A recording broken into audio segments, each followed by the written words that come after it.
no retreat, no surrender. That's the message of the sender. No BS and no pretender. Staying real with a positive agenda. Yes, push up yourself, elevate top shelf. Keep rising to the top, never fall till you. Whoa, ho, ho, Bulavinaka Trey, how are you? Can you hear me? You're on mute.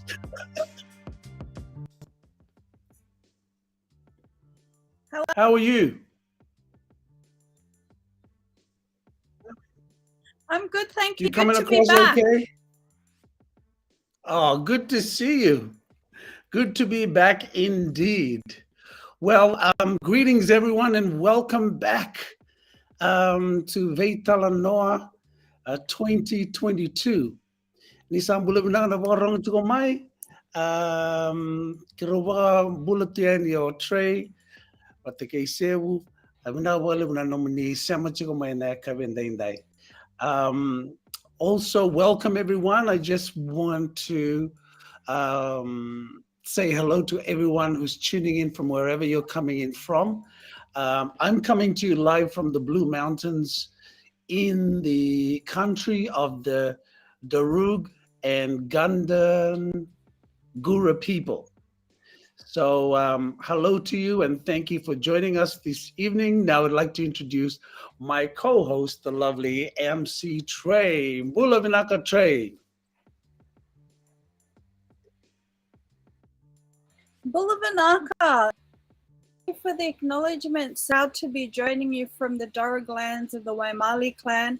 Excited for our first show.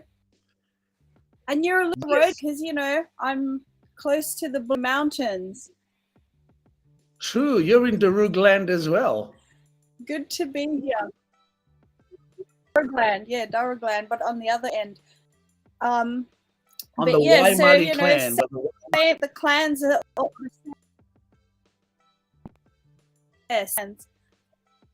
But VeiTalanoa, as we know, it's Fijian for in conversation. Fiji, Australia diaspora community. It is conversations on current news and information where we discuss politically and globally while also connecting back to our island home. And we're fortnightly. Yes. And yes, so please comment from wherever you're watching in from. Let us know. Like, follow our Facebook page on Fiji Day. Share some love and feel free to interact with us and comment on the comment section as well on where you're tuning in from. So Trey, well, I'm back, as I've mentioned, here in Sydney. Can you believe it's already 2022? How have you been and what have you been up to? Wow, good to have you back. And yes, it's 2022. We've been working on media, arts, and just come back from the Gold Coast. I was on the land.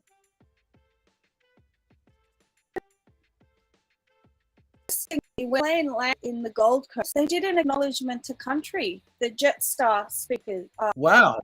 Wow, good to have you. It's amazing, you know, and so it's great to see things change. I went to do.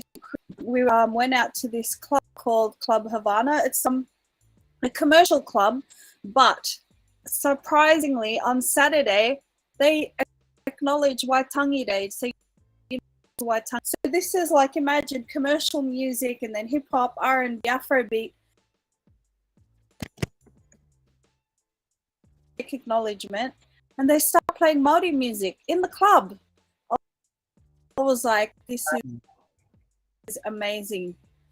Anyway, I've never that is awesome.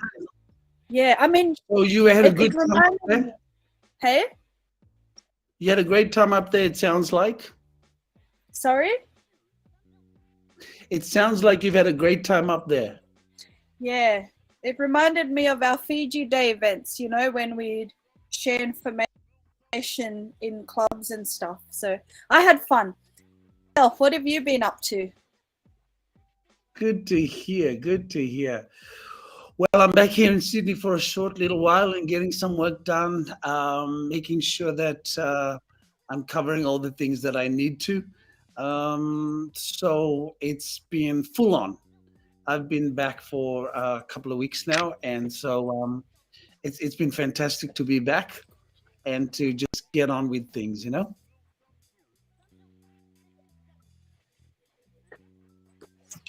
I hear you, and it's great to have you back. I'm sure Fiji misses you, but we want you in Sydney for as long as possible. As you can imagine, as you would have seen, there's been changes in New South Wales, but the kids have gone back to school, and most businesses are not at 100% capacity yet, but things seem to be improving slowly. The better. Yeah, definitely. Definitely slowly. And the key here is, what is, how is everything going? What's actually working for people, So I'm excited to be back here, and also following on, as you mentioned, there is the on international. I just heard on the news today that in 2 weeks' time, international tourists will be welcomed back into Australia, which is great news. So it'll make it easier for tourists, especially who have not been allowed in. It's only been Australian residents and citizens. So now they're allowing international tourists to come back in the next couple of weeks. And also, did you hear about Fiji's changes as well? They're allowing people to travel with only a rapid test, the RAT test, which is what Australia's already agreed to doing as well. When I arrived back in, I didn't have to go and do what's the other one called? What's the other test? Anyway, now we can just do the rapid test. So I'm glad. Yes, that test. So I'm glad that I don't have to do that. And by the way, they're also looking at the Fiji government announced that they will. So they're accepting the red test from Australians traveling there, but also a negative one, of course, for vaccinated travelers. But they're also thinking about changing the 3-day isolation. So, and reviewing that at the moment. So they'll probably remove that altogether, which would be great, right?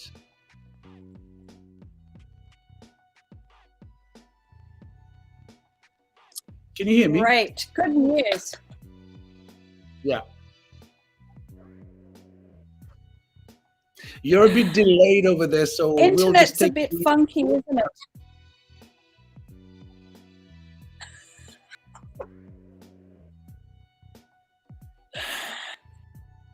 Funky indeed. Well, why don't we go right on to Trey? Well, we've got 2 guests on. Yeah. Go ahead. We've got 2 interviews that we've done. One with Liz from the Fiji Diaspora Alliance, and one from Emile Ungavalo, who's a creator. Oh, ula to Uli. Thank you. Happy New Year, Uli. Good to see you. Good to hear from you, Uli. So Hope you are well. Go with Lizzie first. Tell us about some of the amazing work that they're doing.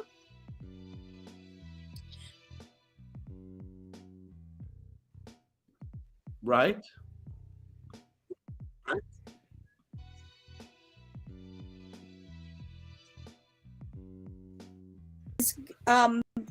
Joining us to tell us the amazing work that her and her team and what they've all been up to, organization.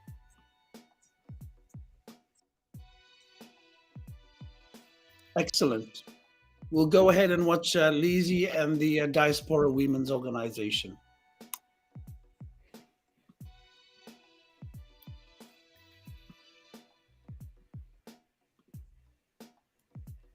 Are you going to run it from your side, Trey? Is that okay?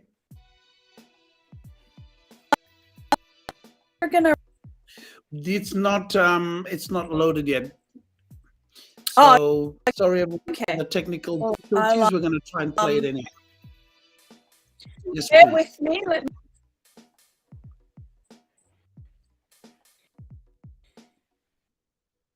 I think when it really messes with communication, doesn't it?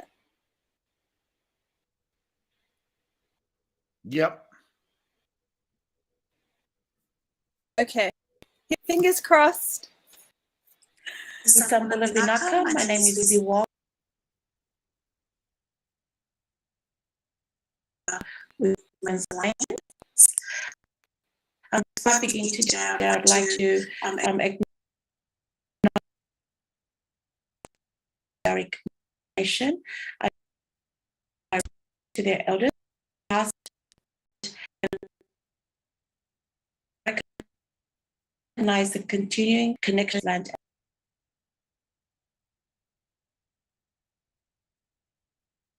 Who are the Fiji Diaspora Women's Alliance, NGO dedicated to supporting women and girls in New South Wales. Creation of the is in response to the creation of the Fijian girls who are specific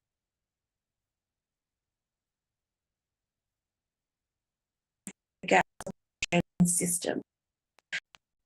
As you know, our culture has many cultures within.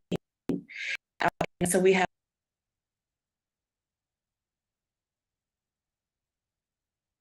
Samoan, so that is why any girl that identifies as Fijian. However, we support Fijian girls, we also have supporting Fijian men.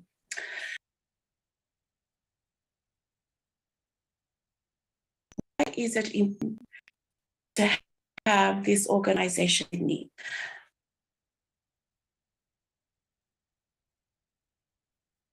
Communities, one of the biggest migrant communities here in New South Wales. We are also the largest Southwest. I don't know if many Fijians here in the Southwest, bigger than in Fiji, outside. So, and also, we're not accessing, the support services. A lot of it is because we don't access it, and perhaps probably because of the, the cultural expectations. So why it's important for us is that to identify key in our community. What we want to do is be the bridge between our community and existing alongside the community service cultural expectations that are not raised by the existing services. So why not? We are one, and we should is our own, that we can build and also work together so that we can resource and support our community so that no one is left behind and that no one misses out. They should be, what they're entitled to. One of the other questions is, what have been some of the challenges? I think our biggest challenge since we started advocating to the local government, the state government, the federal government, also to the local MPs, is that we don't have many resources in our language, especially in the government websites like Service Australia, Service New South Wales, Immigration. Don't have anything, and when there is, it's very limited. Even though we have been advocating and it's been a real challenge, what they've been saying to us is that we as the community, we need one that we play our parts. We need to be filling in that Fijian our second language. When you fill in forms with Centrelink, housing, any forms you fill in that asks what is your first language, it's very important that we put Fijian is our first, English first, our second. Create for the government to pay attention to us, that we need resources in print and media in the Fijian language. That has been us far. You know, there are other little along the way, just like with any other organization or services that you're trying to build up. But that is one, and that is one that we're actually focusing on and targeting. Because Fijians speak English, and however, I think what is missing is the comprehension. And also we want to, you know, we have to think about the older generations as this service, but they too don't understand the language and are missing out on, you know, what they're. Our highlight, I guess, has been many. 11 months old, became official March 2021, and we've had a few highlights along the way, and we're grateful for them as well. You know, so one of the biggest highlights, but I think one of you know, main highlights is working with Western Sydney MRC, with the council, calendar, MP Stanley, and they've opened so many doors for us through introductions. I think 3 months old, they believed in our vision, believed in what, you know, on our objective, and came alongside of us. So that's been a big highlight for us.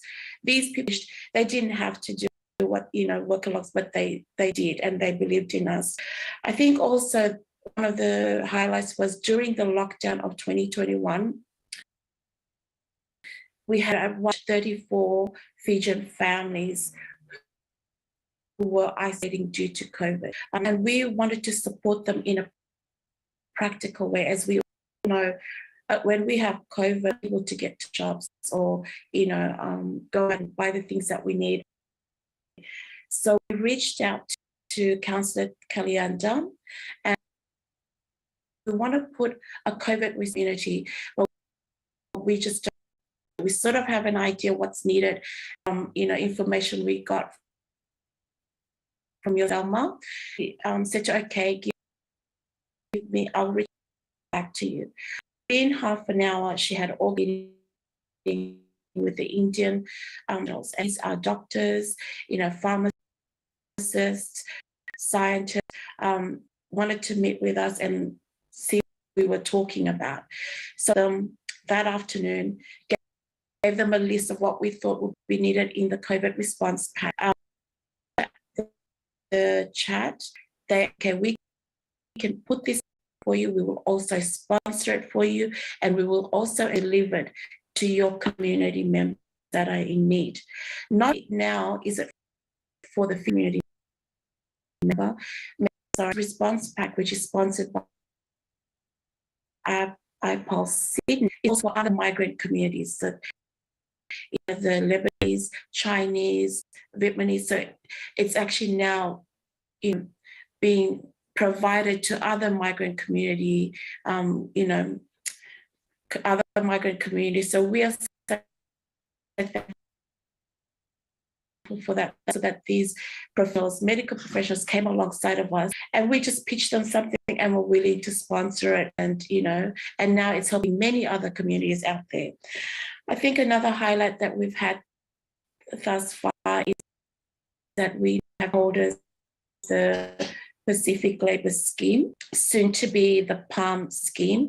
And, you know, it was through us working with Fijian women that are working and that have had some issues and some things that have happened. And through that, we got connected with the coordinators. So now we're, you know, working alongside the PALM scheme. We're supporting in Tamworth, in Wagga Wagga, and soon in Canberra. There'll be women arriving to work in the aged care sector. So we're to greet them when they arrive, and we'll also be supporting in regards to any practical support and working with the welfare officers as well, under the PALM scheme as well, that are part of the PALM scheme. So that, but the biggest highlight for us is our client. Many of them come to us and they are in situations that, happened. A lot of them are not, don't have their support system around them. Their families are back home, they're to the country, or they just don't understand how the Australian system works. So to them to say, oh, it's talk to somebody who understands me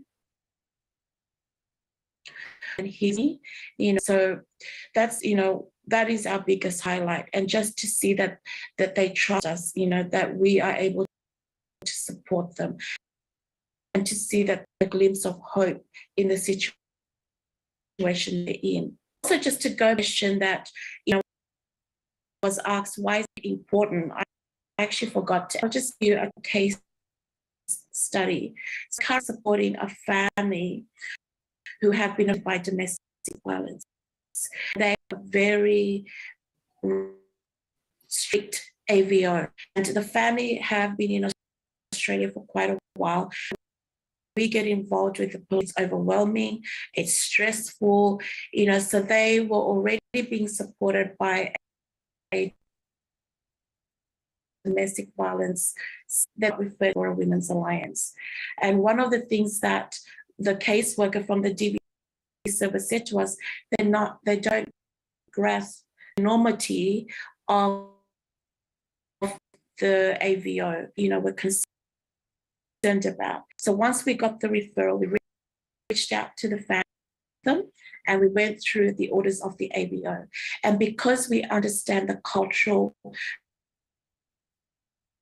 background, we understand well, we understand how our people think and, about situations like this, we were able then to, help them to understand the of the AVO.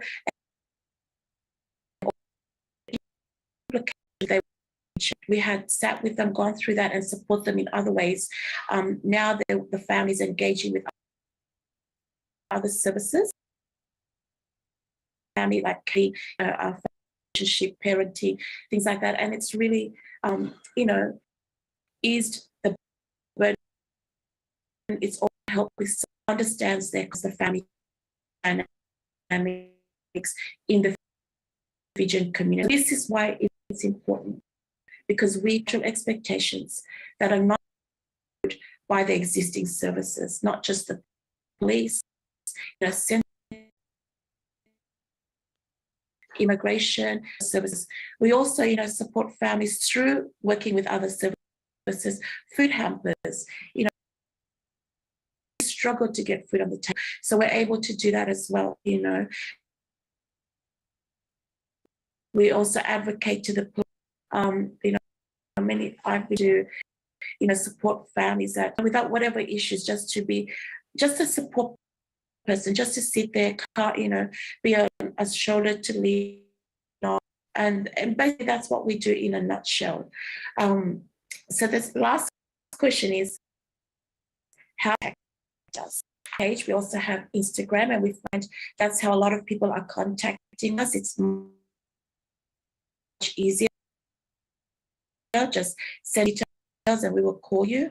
We also have our email, which is fdwa.australia.com, or you can call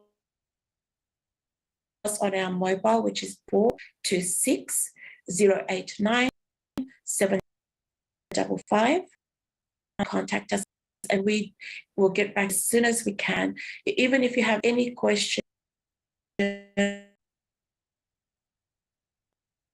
if you'd like to know what others can do or how to assist you or a friend, please reach out. That's what we're here for. We're Fijian women and girls.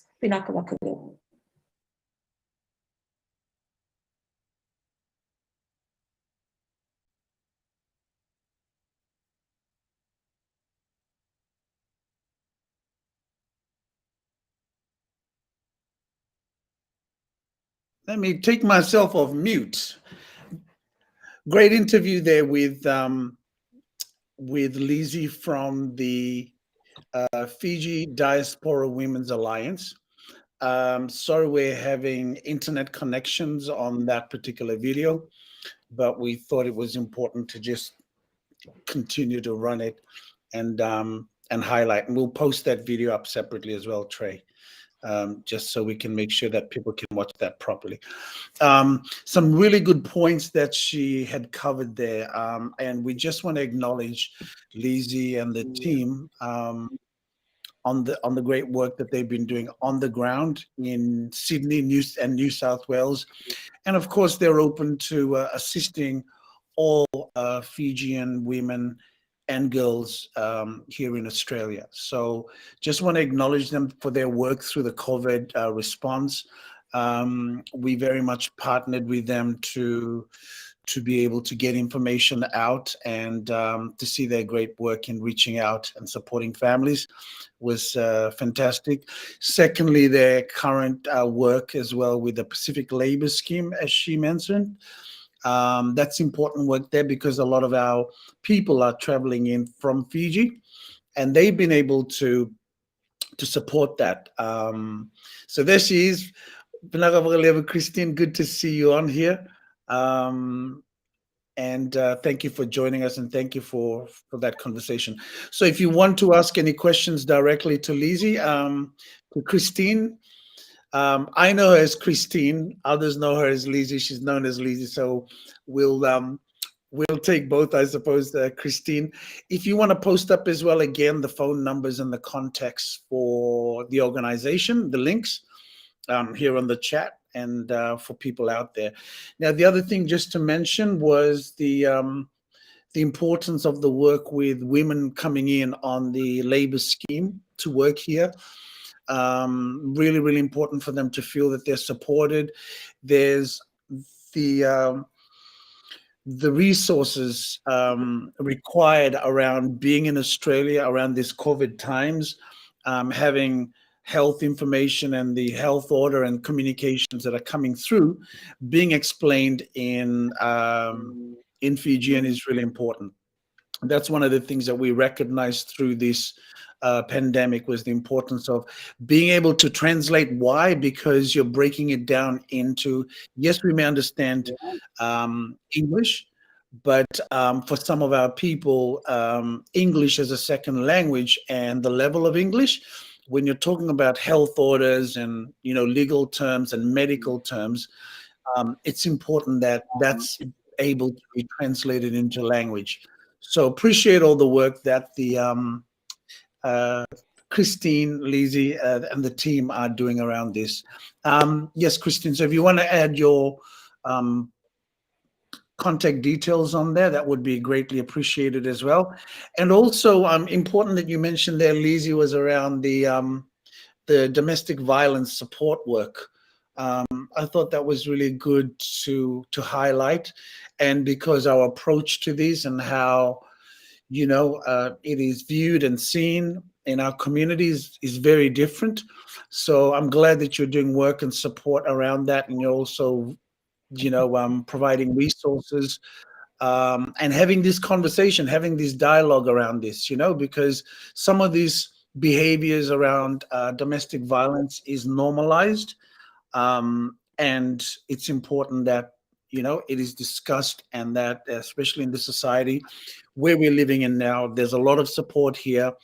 There's help for you. So don't feel that you're alone. Reach out to Lizzie and the team, the Fiji Diaspora Women's Alliance. There's their phone number there, 0426 089 755.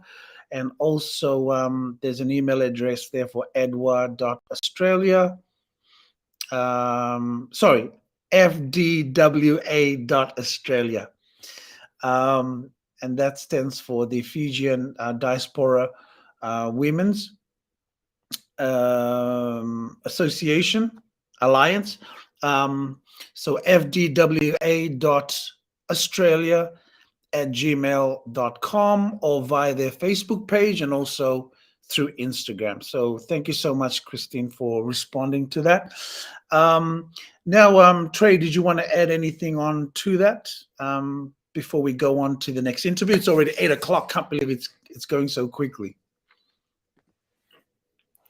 Oh, she's disappeared. So we will get that. I'm going to put on, how about a little bit of background music? Mr. Joe Black Arrow, great to hear from you, Naka. I hope you're well there in the Northern Territory. It's great that you're tuning in. Thank you again for your support on this show. And definitely, right, if you have any thoughts, Joe, around this topic that perhaps you can highlight to us what stood out for you as far as what Christine has mentioned, and any comments, especially from a male perspective, around these issues as well. They, as Christine mentioned, yes, they focus on the women, but of course they focus on the family, and of course a healthy family, healthy women, healthy girls, healthy family, right? So it's important that that's covered, but they also support, husbands and so forth, with a great help from those around her as well, that we support that work. Now we've actually got another interview that we're going to put on. So I'd like to introduce this next one, and hopefully it'll flow a lot better. So this next one is with Emile Ungavale. She's the creative writer and director. She's a creative writer and director, and also a storyteller. So we're going to show you a brief interview with her. She has connections that she'll talk about. It's really, really important to see our Pacific and Fijian participants in the creative art space. So change of pace from the social work side. And now we're going to watch Emile Ungavale interview. We'll see you back shortly. Here we go.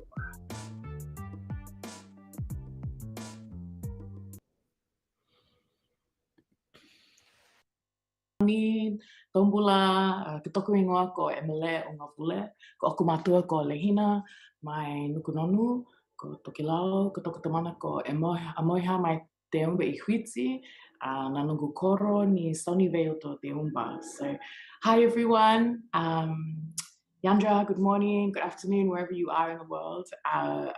My name is Emile Ungavale, and I'm a Tokelauan Fijian storyteller, and I'm currently speaking to you from the lands and waterways and skies of the Gadigal people, and want to acknowledge and pay respect to their elders past, present, and future, as the ongoing and traditional custodians of these places. And it's a real privilege to be here. I'm really passionate about Pacific storytelling. I'm really passionate about the ocean and what is unique and different and similar to our stories across the ocean. And always so happy to connect with storytellers. I started out, I guess, like most island kids, just like singing and dancing at home. And I was definitely encouraged by my family members to learn as much as possible about our cultures and learn about traditional song and dance and storytelling, kakai, pehe, hatele, meke, vudu, everything, just to kind of, I think as diaspora, really emphasize the importance of the stories and the places that we come from. And so when I was younger, I did that at home, but then I also pursued drama, and I did music and played piano all the way through primary school and high school, and did singing. And that led me to study at the WA Academy of Performing Arts. So I did a certificate in musical theatre there for a year. And then I went on to study a full-time Bachelor of Dramatic Arts acting, but minored in musical theatre at the National Institute of Dramatic Arts. So I formalized my training and learned about musical theatre, but also learned about the acting industry, and then graduated into the industry and worked commercially in major theatre productions, and also in television, in screen. And I've spent the last about, I would say, 8 or so years creating my own work. And that really came out of, you know, working in the industry and wanting to see more stories that I want to be part of, because whilst I was really grateful for the opportunities that I had, there were very few opportunities for me to tell Pacific stories, and that located Pacific peoples in the context of being diaspora, you know, on Aboriginal lands, and also just locates Australia in the Pacific Ocean. And so I really wanted to contribute to that canon that existed, and collaborate with the amazing storytellers that exist here and have done, you know, amazing work across different mediums. And so I've definitely been, focusing on that. And now I work primarily as a writer, director, and producer, but I still do some performing now and then as well. So kalanga atu in Ngangana Tokelau refers to a call, or meaning to call. And the title of that work for me was both literal and metaphorical. So the show came about because I was approached by the Art Gallery of New South Wales to create a response to their summer exhibition, their major summer exhibition, which was a retrospective of works by Henri Matisse, who's a French artist. And at the time when they came to me and asked me to create a response, I was quite unsure about how or why this opportunity was coming to me. And Matisse had traveled to the Pacific, he'd gone to Tahiti at the later end of his career. And so they were really interested in looking at Pacific perspectives in response to Matisse and his work, and also highlighting the Pacific and the Pacific diaspora. And so when I was thinking about this work and thinking about Matisse's work, who's very, very different from a very different part of the world, a very different artistic expression, I really just, in the deep of my soul, just kept asking every day, like, what is this? What is the story? How do I feel about responding to this work? How do I feel about responding to this institution? And one day I had a dream. One night I had a dream, and it was a very clear dream of my papa. And my papa is actually also from Uvea. And in this dream, my papa was calling to me. He was singing a kalanga. And I never actually got to meet my papa in person, but I felt like that was a really strong, a really vivid, strong message for me. And Walliston Futuna, as some people might know, is a French colony. And so I didn't understand what my papa was singing to me, but when I went and did more research on Wallisian calling and calling culture, kalanga culture, I felt really called to respond through that. And something for me in my practice as a storyteller, but also as a Tokelauan, has always been on the emphasis of oratory protocol, and starting your oratory protocol properly with a kalanga. So setting the space and introducing ourselves and our intentions, and opening the space safely and closing the space safely. And my mom has been really a big influence on making sure that I understand that protocol, and also that I practice that protocol everywhere that I go. And so I felt this connection between my papa singing to me and my mom really emphasizing to me the importance and the beauty in the way that we start space in the Pacific through our oratory protocols.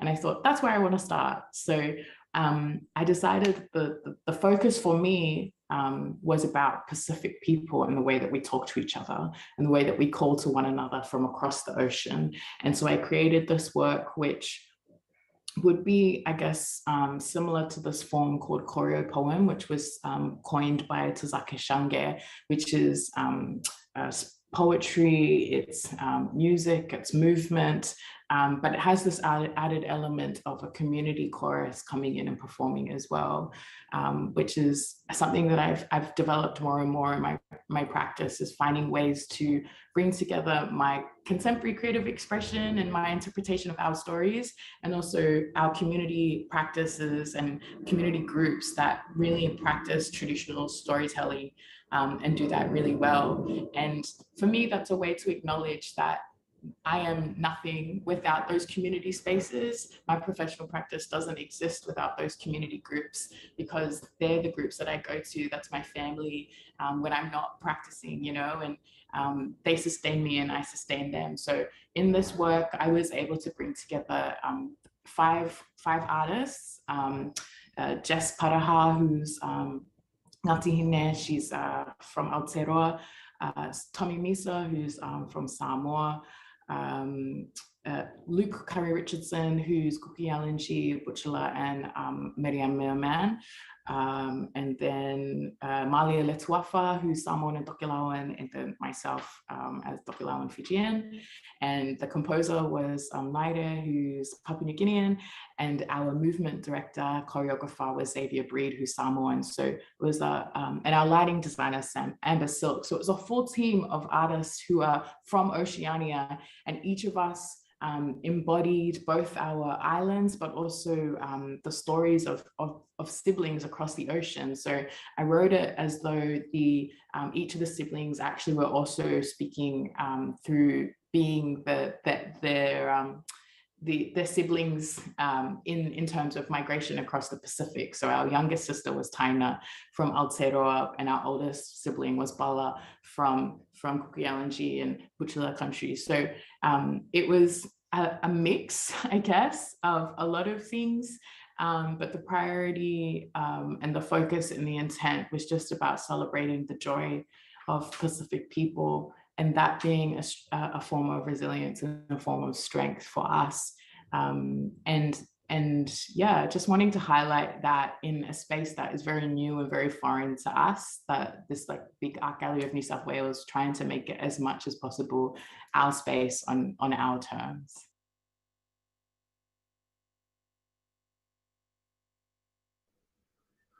Great interview. Thank you for that interview with Emele Ungavale. And she's a creative writer, director, producer, and also storyteller. Trey, it's you being a creative. Wanted to hear your thoughts. I loved it. The show was at the Art Gallery of New South Wales, so she had this whole creative team. You know how I said creative team stage, but then on stage, you know, she had Jess, Tommy, Luke, Jess Paraha, Tommy, Misa, Luke, Carrie Richardson, Malia Letua, amazing. And then, you know, it was bringing together different Pacific people, but also stories, you know, and ideas from across the Pacific all share, you know, and Kalanga is like the core. And as she was saying, she wrote, she got the idea from a dream, you know, her grandfather visiting her. And so she just spoke about that. And in the play, it was so amazing. The production in the art gallery. The art gallery hasn't really anything like that before, so it was great to see our people in there sharing their story. But I've posted her page, Studio Kin, her and a group of creatives. So if you want to hear more or see more, please follow it. And then we'll post a snippet of the show on our Fiji Day Sydney page, so people can go and watch a bit of her work. But inspirational lady, and you know, it's quite rare community that we have, you know, a young woman in that position writing the story, producing and directing. So, you know, it's important that we go, because our kids need to see this, you know, like us represented there, but also we need to control how we present it, you know. It's not enough that we get up there and dance and sing. We need to be in control of the lighting, the writing, the whole space, you know. Things can be misunderstood. And then that opens up more opportunities for our people, because as we know, most of us are creative, so getting opportunities, and we'll follow Emily and her work. Yeah. But And yeah, that's it for me. excellent. If I could just add, I mean, I love the connection she made with her grandfather and how she, heard him talk to her and so forth, and have never met him, didn't really understand what he was saying, but then did the research, but knew in her spirit that it was coming forth from her ancestors, powerful, powerful way, and a powerful place to get inspired from. And what I loved about her is she did not see the fact that there was a lack of opportunity as far as depicting people that she could connect to, or uh, roles and so forth that she could actually connect to.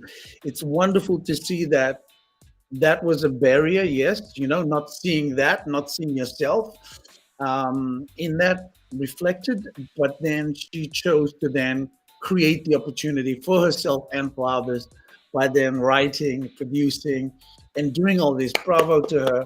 We're so proud of her. Congratulations. And we look forward to more of her. Emily. Yeah, and the work that she's coming out with, so well done, Emily. And also she's Yes, indeed. her Fijian connection to Ndeumba. I got to dig that up because yes, the connections to Ndeumba as well. So it's going to be interesting to see how that ties in, right? It's nice indeed. to connect the dots. Yeah. Joe was just saying he's missing out on all the stuff happening in Sydney. Joe, there's so many things happening, and this is why we enjoy putting this on, because doing these interviews and so forth, because you get to see what is actually going on here. There's so much great stuff. Now, this is from the production, the photos that you're seeing here. Amazing how they put this together. Trey, is this show still on, or is that finished now? And it was only on for the weekend, but yes. Eventually, yeah, but it's ended. But I'm sure it'll. Yeah, I think we should look at that. I think we should think about how we can help support that by bringing that into our communities, right? How we can tap into some theater funds or something. But I think these are amazing works that should be seen and experienced. Yeah. Absolutely. Fantastic. But Sev, it's like we've got 10 minutes left to go, and I wanted to share a bit about what's happening this week. Yeah, there's a few events happening, but the first one is in support of Tonga. I have a video to share with. Yes, let's go right into that, and we'll talk about it after.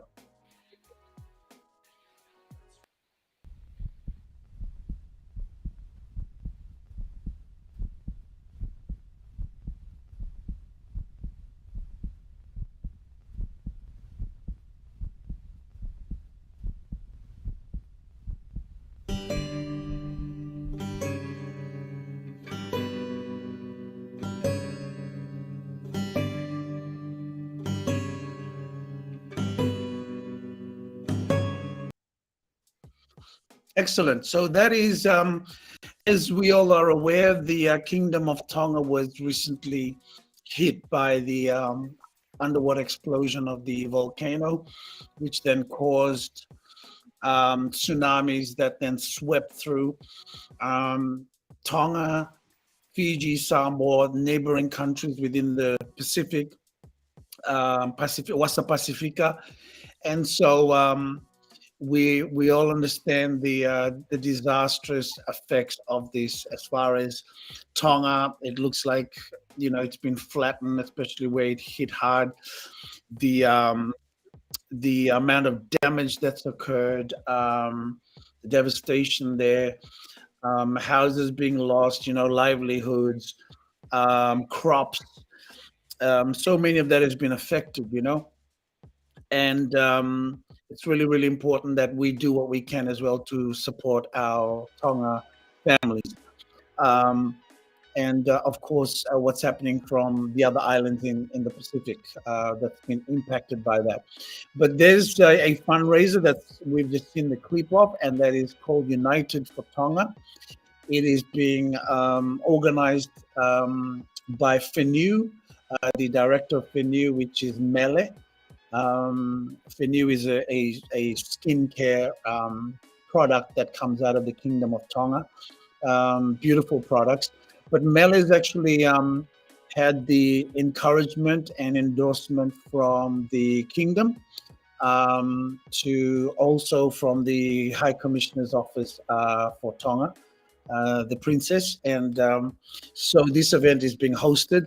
Given the need that is great on the ground, you know, they asked me to come along and support the event. So that's why we're promoting it and encouraging people to buy tickets and support that way. You can book tables and so forth. Now the event is going to be a 4-course dinner, including beverages, and that is going to be held at the on the 10th, which is this Thursday, 7 p.m. till 11 p.m. And it's going to be at the Renaissance West Stella, which is on 3 New Street, East Lidcombe, in New South Wales. So the tickets are $100, and all funds that will come from that.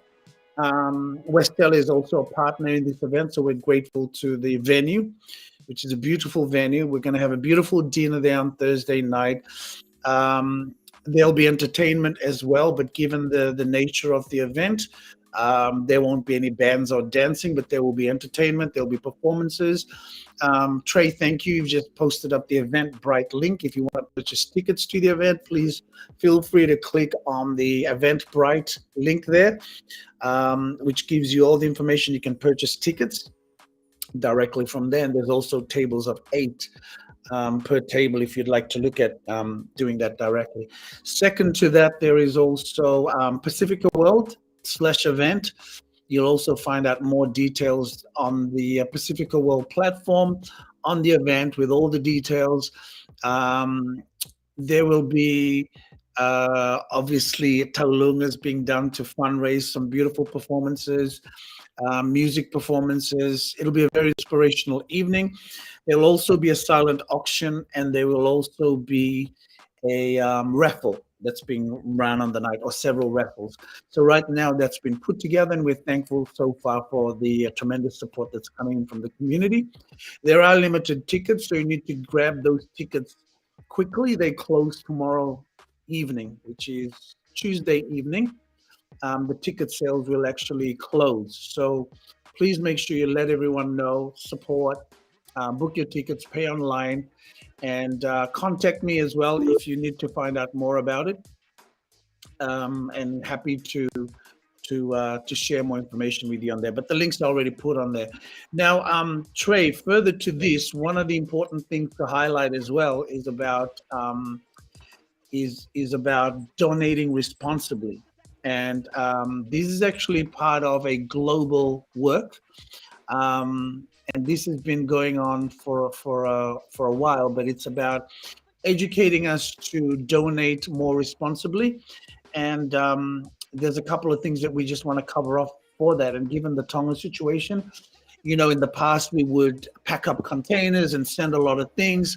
Sometimes these things are useful, sometimes it's not. And with our work with the Fiji community, we've realized that it's important then to make a list, put out what is actually needed on the ground, and ensure that those things are actually purposeful and meaningful, rather than filling up a container and you know, it doesn't really make an impact or that is needed.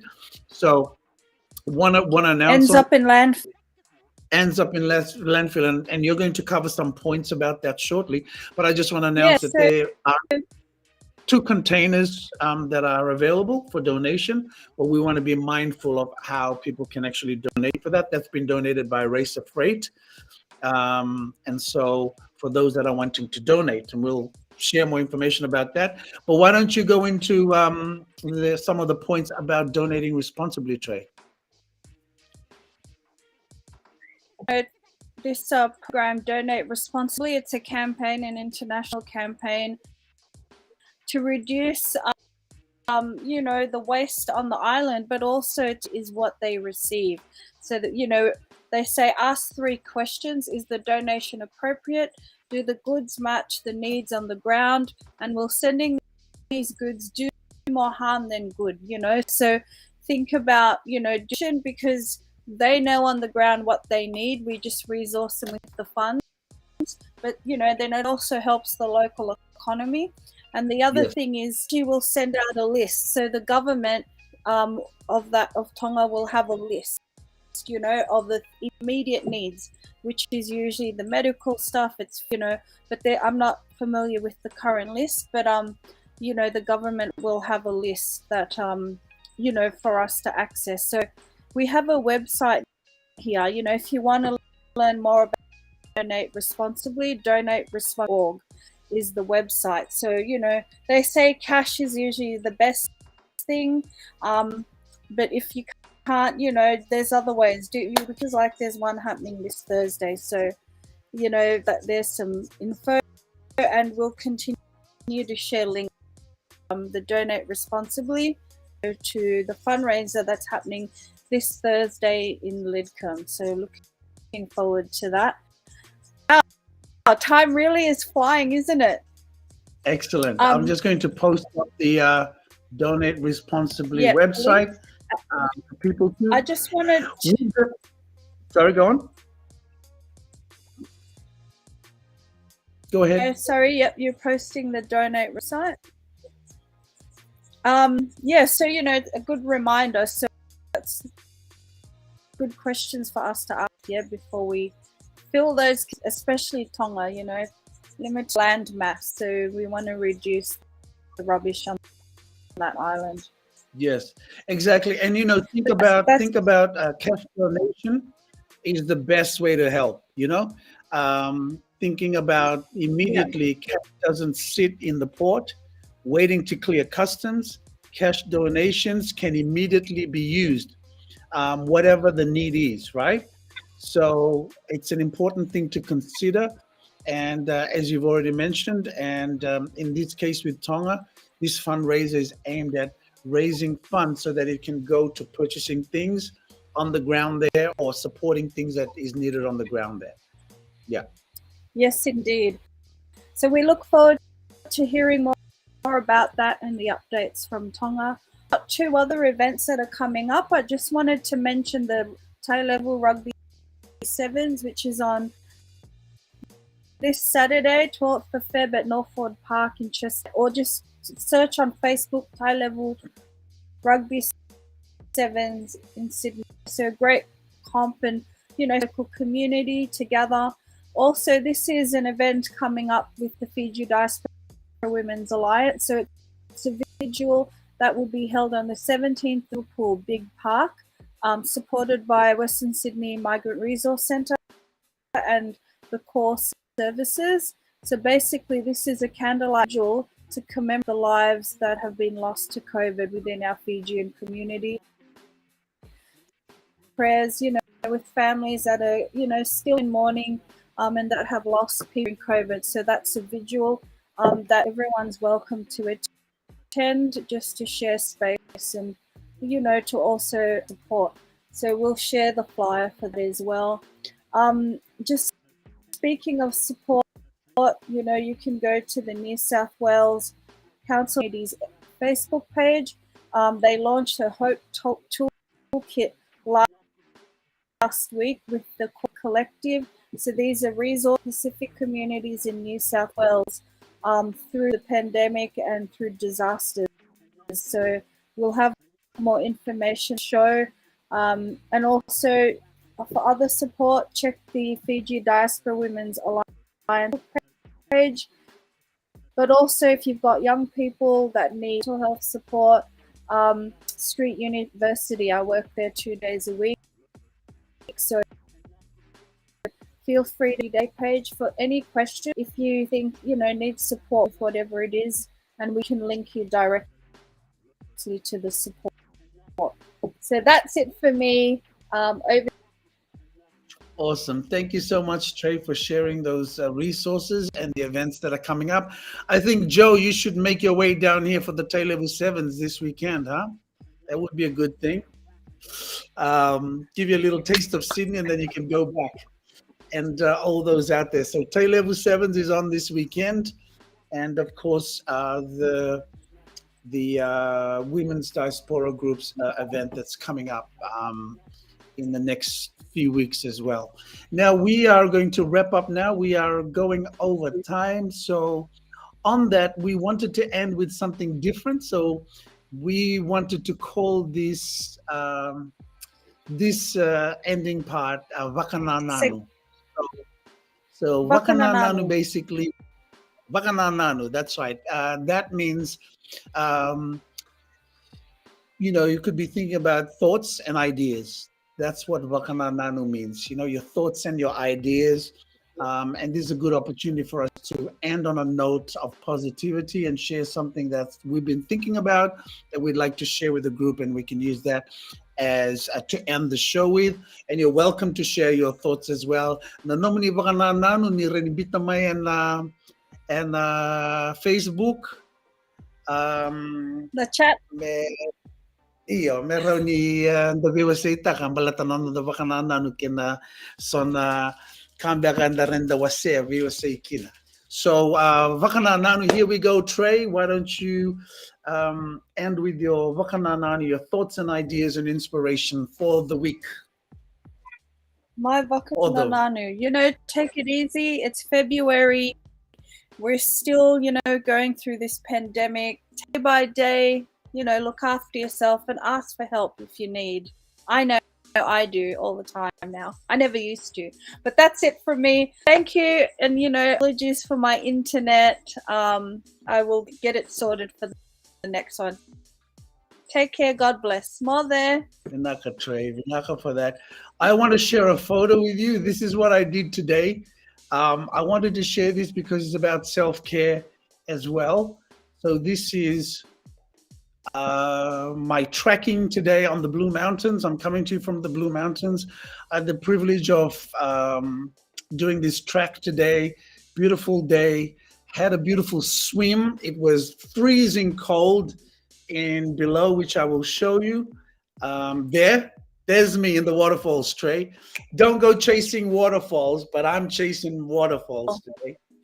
And that's our backyard. That's our backyard. Yes. Now, my Wakanananu is self-care. Again, we're still going through this. We're not through it. And it's important for us all to be mindful, take care of ourselves. Importantly, that's not being selfish, because if we're not well, how can we then help others, right? So Trey shared about the support that is available. We've had Christine share about those support, all these wonderful things that we can, spaces that we could go into, that we can get help from, and just spaces that we create that'll be helpful for us. So I wanted to share about what I did I put aside a few hours today, 2 hours, to be able to just go, do a track, have a swim, come back, did a full day of work, and it's fantastic to be able to do that. So again, thank you from Miss MC Trey and myself, and thank you to all our guests, MLA and also Christine, for today's show. And we want to thank everybody who's tuning in live, but also be watching a little bit later on when the show it will be sitting live on Facebook, and you can watch it from there also on our YouTube channel. So that's Facebook on Fiji Day and also on YouTube. Vinagapagalevu and Nisa Mode.